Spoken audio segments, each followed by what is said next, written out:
Welcome to Dr. PPS EAO TV channel. Educate, agitate, organize. Jai Bhim. Jai Bhim. Welcome to Dr. PPS Educate, Agitate, Organize TV channel. ఈరోజు మీ ముందుకు నేను ఈ భారతదేశంలో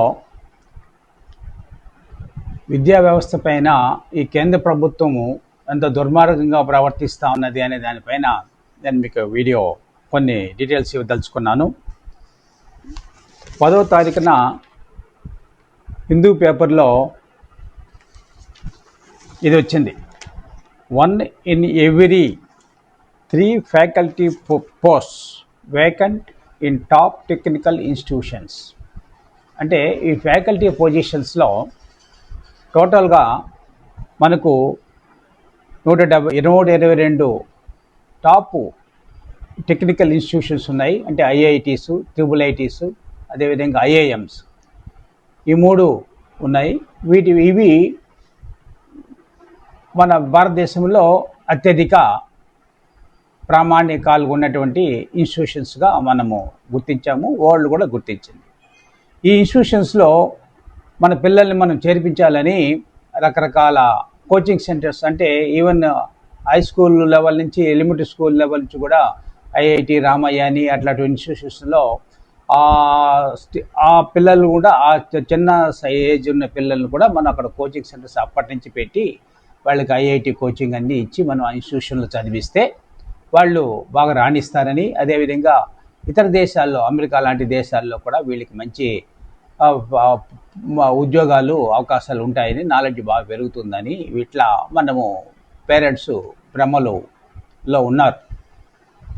కానీ actual position, institutions position ఏంటి అని కనుక మనము ఆలోచిస్తే, మనం కనుక పరిశీలన చేస్తే, మన హిందూ పేపర్లో 10వ తారీఖున ఒక ఆర్టికల్ వాళ్ళు రాశారు. వాళ్ళు ఆర్టీఐ కింద ఆ యొక్క ఎడ్యుకేషన్ మినిస్టర్ని వాళ్ళు అడిగితే వాళ్ళు ఇచ్చినటువంటి డీటెయిల్స్ ఏంటంటే, వాళ్ళకి 122 కాలేజెస్ ఉంటే 79 కాలేజెస్ గురించి మాత్రమే ఇన్ఫర్మేషన్ ఇచ్చాడు ఫ్యాకల్టీ పొజిషన్ గురించి. ఐఐటిలో 20 కాలేజెస్ ఉంటాయి. అదేవిధంగా నేషనల్ ఇన్స్టిట్యూట్ ఆఫ్ దాంట్లో 18 కాలేజెస్, ఐఐఎంలో 17, ట్రిపుల్ ఐటీలో 17, ఇట్లా ఉంటే ఈ కాలేజెస్ అంతా కూడా వాళ్ళ యొక్క స్టాఫ్ స్ట్రెంత్ 20,279 శాంక్షన్ స్ట్రెంత్ ఉంది ఈ కాలేజెస్కి. దాంట్లో వేకెన్సీస్ ఏంటంటే 7,132 ఆర్ వేకెంట్. అంటే ప్రతి 3 టీచింగ్ పోస్టుల్లో ఒక పోస్టు వేకెంట్గా ఉంది. కొన్ని కాలేజెస్లో అంటే యావరేజ్గా 35%, 36% టీచింగ్ వేకెన్సీ పోస్టుల యొక్క వేకెన్సీస్ ఉన్నాయి. అంటే వాళ్ళు అన్ఫిల్డ్ అనమాట. అవన్నీ కూడా ఫిల్ చేయకుండా వాళ్ళు ఈ యొక్క కాంట్రాక్ట్ లెక్చరర్స్తోనూ, లేకపోతే టైం అవర్లీ బేసిస్ లెక్చరర్స్తోనూ, లేకపోతే కనుక ఆ విధంగా వాళ్ళని చదివిస్తూ ఉన్నారు, చదువు చెప్తున్నారు అక్కడ ఉన్నటువంటి ఫ్యాకల్టీ. మరి ఈ పోస్టులు ఎందుకు ఫిలప్ చేయట్లేదు గవర్నమెంటు? మరి చాలా అత్యధిక ప్రామాణికాలుగా ఉన్నటువంటి కాలేజెస్ కదా ఇవి. మరి అటువంటి కాలేజెస్లోనే ఫ్యాకల్టీ లేకపోతే ఈ పిల్లల భవిష్యత్తు ఏంటి? మరి ఎప్పుడో వాడు పిల్లలు స్కూల్లో అడుగు పెట్టంగానే అప్పటి నుంచి త్రిబుల్ ఐటీ కోచింగ్ అని, అదని ఇదని, మరి పిల్లల్ని మనం అప్పటి నుంచి వాళ్ళని పిండి పిండి పిండి పిండి తీసుకొని వచ్చి ఆ కాలేజీల్లో మనం సీట్ సంపాదిస్తే వాళ్ళకి ఈ అక్కడ ఫ్యాకల్టీ లేకుండా ఇన్స్టిట్యూషన్ని స్లోగా 1 by 1 ఇన్స్టిట్యూషన్స్ కూడా భ్రష్టు పట్టించేటువంటి కార్యక్రమాన్ని ఈరోజు సెంట్రల్ గవర్నమెంటు, మరి మోడీ గారు, ఆయన ప్రైమ్ మినిస్టర్గా ఉన్నటువంటి ఈ గవర్నమెంటు తీసుకొస్తా ఉందనే దాన్ని నేను మీకు చెప్పదలుచుకున్నా. ఇది ముఖ్యంగా బహుజనులు తెలుసుకోవాల్సినటువంటి విషయం. దీనిపైన ఎట్లయితే ఇప్పుడు మొన్న జరిగినటువంటి నీటు, అదేవిధంగా సిబిఎస్ఈ దానిపైన ఏదైతే జరిగిందో ఎడ్యుకేషను, అంత పెద్ద మోతాదులో ఎడ్యుకేషన్కి కూడా తీసుకుని వస్తే తప్ప ఈ కాలేజెస్లో టీచింగ్ ఫ్యాకల్టీని ఫిలప్ చేయరు అనేది మనకు అర్థమవుతూ ఉంది. కాబట్టి అంటే మనకు 862 ఐఐఎస్సిఆర్ అనే ఇన్స్టిట్యూషన్లో 866 పోస్టులు, శాంక్షన్ పోస్టులు ఉంటే 276 ఆర్ వేకెంట్. చూడండి, almost nearly 40% of the vacancies ఉన్నాయి, ఫిల్ చేయలేదు. మరి వీళ్ళు ఫీల్ చేయాల్సిన బాధ్యత ఎవరిది? ఈ సెంట్రల్ గవర్నమెంట్ ఎడ్యుకేషన్ సిస్టమ్ది కదా.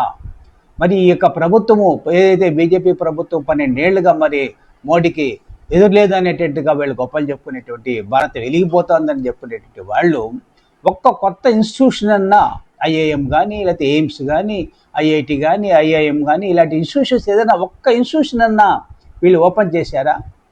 ఉన్న ఇన్స్టిట్యూషన్స్ని కూడా రిక్రూట్మెంట్ చేయకుండా వాటిని పూర్తిగా నిర్వీర్యం చేసేటటువంటి కార్యక్రమాన్ని అంటే మన యొక్క మేధాశక్తులంతా కూడా వీళ్ళు పూర్తిగా నిర్వీర్యం చేసేటటువంటి కార్యక్రమాన్ని తీసుకొని వచ్చి మరి ప్రపంచంతో మనం ఎలా పోటీకి పడగలుగుతాము?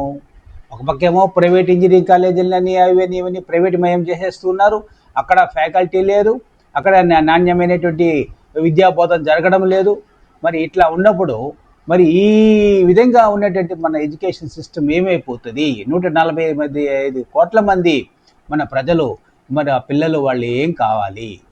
దీనిపైన ఈ బహుజనులంతా కూడా ఆలోచించాలి.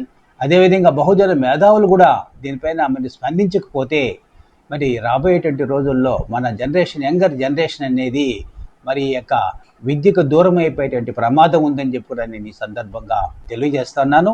అదేవిధంగా ఇంకొకటి ఏంటంటే మొన్ననే నేను ఈ యొక్క ఆర్టికల్ చదివిన రోజే కొంతమంది పిల్లలతో నేను ఇంటరాక్ట్ అయ్యాను. ఐఐటిలో మెడ్రాస్లో చదువుకునేటువంటి మా ఫ్రెండ్స్ వాళ్ళ పిల్లలు ఇంటరాక్ట్ అయితే వాళ్ళు చెప్పడం ఏంటంటే, మీరు కాలేజ్కే రావాల్సిన అవసరం లేదు, వాట్సాప్లో మీకు మేము మీరు రేపు సిలబస్ ఉంటుంది ఏమేమి చదువుకోవాలనేది వాట్సాప్లో పంపించేస్తాము, ఆ వాట్సాప్లో చూసుకొని లేదా మీరు మెయిల్ అడ్రస్ పంపిస్తాము, మీరు మెయిల్లో డౌన్లోడ్ చేసుకుని అవి చదువుకోండి అనేటువంటి పరిస్థితి ఉంది. అంటే వాళ్ళేమో పాపం వాళ్ళు ఏళ్ళ తరబడి కోచింగ్ తీసుకొని ఐఐటి మెడ్రాస్లోను ఐఐటి ఖరగ్పూర్లోను ఇటువంటి ప్లేసెస్లో చేరితే మరి వాళ్ళకి అక్కడ ఫ్యాకల్టీ అనేటువంటి వాళ్ళు అందుబాటులో లేకపోవడం వల్ల, సఫిషియెంట్ ఫ్యాకల్టీ లేకపోవడం వల్ల, తప్పైనా సరైన నిఘా లేకపోవడం వల్ల ఈరోజు అక్కడ పిల్లలకి చదువు అనేది చాలా లీస్ట్ క్వాలిటీలో దొరుకుతూ ఉన్నది. కాబట్టి దీనిపైన అందరూ ప్రశ్నించాలని నేను కోరుకుంటూ, మరి మన యొక్క టీవీ ఛానల్ని అందరూ కూడా మీరు సబ్స్క్రైబ్ చేయాలి, అందరికీ ఈ యొక్క వీడియోని ఫార్వర్డ్ చేయాలి.